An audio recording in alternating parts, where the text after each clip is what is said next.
Bonjour et bienvenue dans Ils font l'actu. Nous allons parler d'ingénierie patrimoniale avec notre invité, Sylvain Durand-Millien. Bonjour. Bonjour.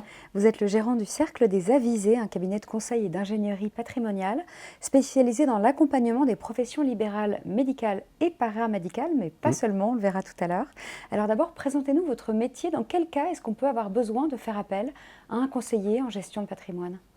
Alors tout d'abord, on va commencer par la base. Le conseiller en gestion de patrimoine n'est pas un métier dans l'absolu. On a un métier qui est quand même transverse à d'autres métiers, le notaire, l'expert comptable, l'avocat, et on gravite avec l'ensemble des sujets qui composent en fait les métiers d'argent, l'assurance, la banque, l'immobilier, etc. Donc notre métier, il est essentiellement, on s'inscrit vraiment sur du long terme avec nos clients, on gère des familles, on touche à la gestion de patrimoine, mais aussi à la gestion de fortune, et plus globalement, les clients, parce que c'est surtout eux qui en parlent le plus, je suis plutôt considéré comme un coach financier, mais avec cette culture de droit civil, de fiscalité, etc. Et ça apporte le sujet, c'est que souvent quand on vient me voir, c'est soit un sujet vraiment les impôts. Et les impôts, souvent la question c'est de dire est-ce que c'est l'impôt sur le revenu ou c'est d'autres types d'impôts, parce que la fiscalité est très large. Donc on va sur les droits de succession, parce qu'aujourd'hui c'est souvent une inconnue et voire les gens ne savent pas exactement ce qui est une épée de Damoclès, très clairement, c'est vraiment une situation qui est subie, non pas choisie. On a un impôt sur la fortune aussi, parce qu'on a des gens aussi qui ont cette chance-là d'avoir de l'immobilier et puis qui sont fortement taxés. Le deuxième sujet, c'est la retraite. Ça touche vraiment tout le monde. Et c'est vrai qu'aujourd'hui, on entend partout, il y a des solutions partout, mais il n'y a pas vraiment beaucoup de professionnels qui est capable de paramétrer et de qualifier le besoin de façon pérenne et cohérente. Il ne faut pas forcément être millionnaire pour avoir besoin de faire appel à vous. Non, aujourd'hui ça s'est quand même pas mal démocratisé depuis quelques années. On est à l'œuvre, je suis un peu à l'œuvre aussi de la démocratisation de la gestion de patrimoine, parce que l'objectif c'est de pouvoir rendre accessible des solutions ou une façon de penser au plus grand nombre. Parce que tout le monde a besoin, tout le monde est touché. La retraite, les impôts, la gestion financière, ça touche vraiment tout le monde. Pourquoi avoir choisi de mettre l'accent sur les professions de santé ? Elles ont des besoins spécifiques ? Alors, c'est une longue histoire. À la base, je suis issu d'une famille de professionnels de santé. Mes premières années d'expérience, c'était du conseil. J'aurais pu faire médecin, mais je ne l'ai pas fait.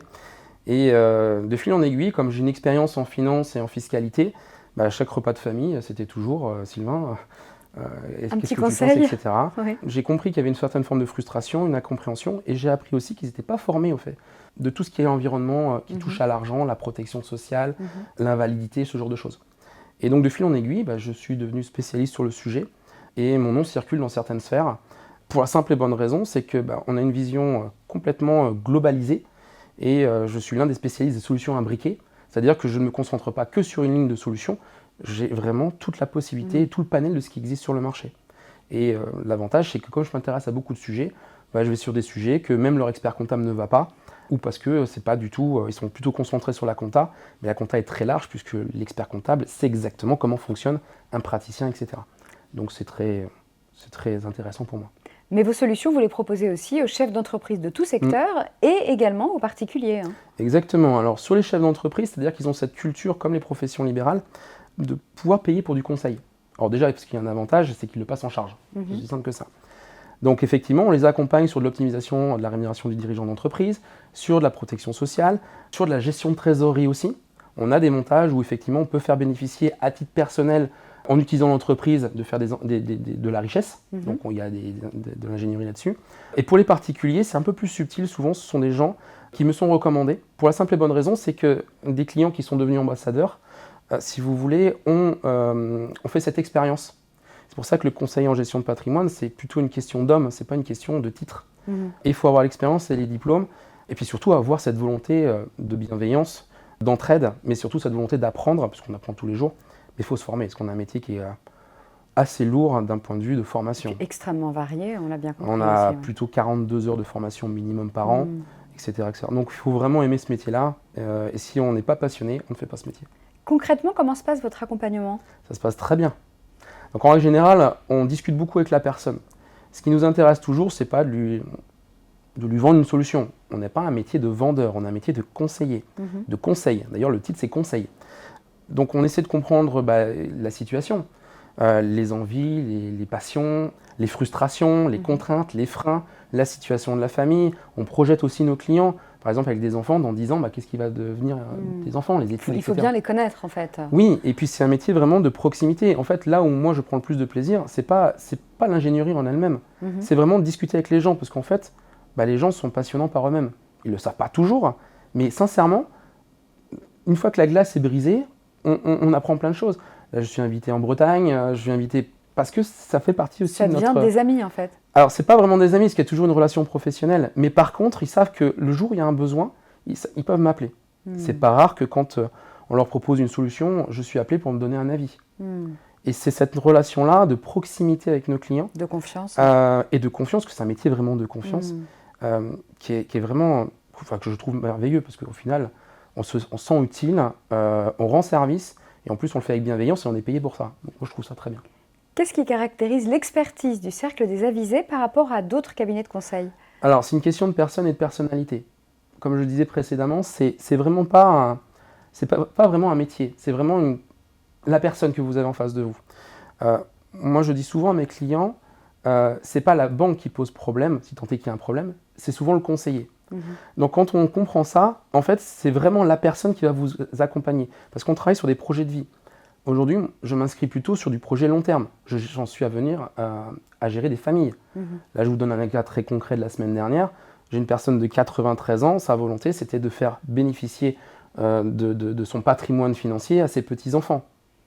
Donc, au fait, on est sur quasiment 4 générations. Sur un autre dossier, on était sur un chef d'entreprise qui avait des volontés, effectivement, d'améliorer sa situation. Au final, on a trouvé la solution, on a travaillé sur du long terme, et je sais que c'est une personne qui est conquise par rapport à une méthodologie de travail, une façon de faire, mais c'est surtout aussi la bienveillance du conseiller. Et pour moi, aujourd'hui, c'est vraiment ce qui est fondamental, c'est que si vraiment on n'a pas cette culture-là, on fait que du court terme, et souvent les gens sont déçus, ils sont frustrés. Moi, j'ai aucun souci à appeler mes clients, là on va être sur la période des déclarations fiscales, on fait un point. On fait un point, on voit si effectivement il y a des choses qui doivent être améliorées, etc. Donc c'est vraiment du continu. Et c'est vraiment ce que les gens recherchent. Pour terminer, quelle est votre actualité? Là, ça va être le sujet de la déclaration fiscale.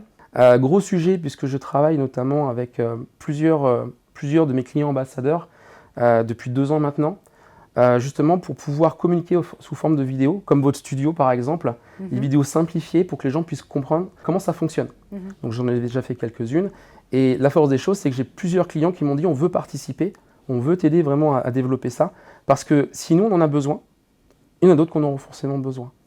Et là-dessus, moi je trouve que c'est vraiment intéressant pour la simple et bonne raison, c'est que déjà ça participe à la communication, mais c'est surtout que ça enlève certaines images qu'on peut avoir de certains professionnels, simplement parce que l'accès à l'information, comme aujourd'hui on a des influenceurs dans tous les sens, on a des communications dans tous les sens, c'est un peu remettre un peu dans le droit chemin la réalité. C'est pour ça qu'aujourd'hui, j'ai des clients qui me font des retours en me disant là, on a compris, là, on n'a pas compris. Là, il peut être un peu plus d'explications, etc., etc.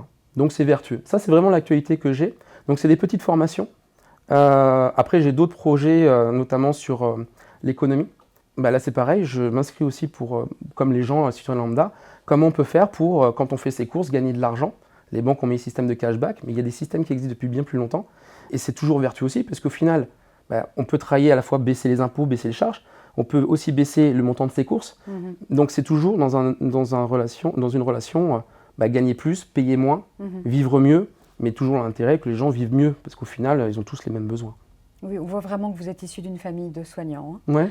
Merci beaucoup Sylvain Durand-Millien d'être venu sur notre plateau. À bientôt.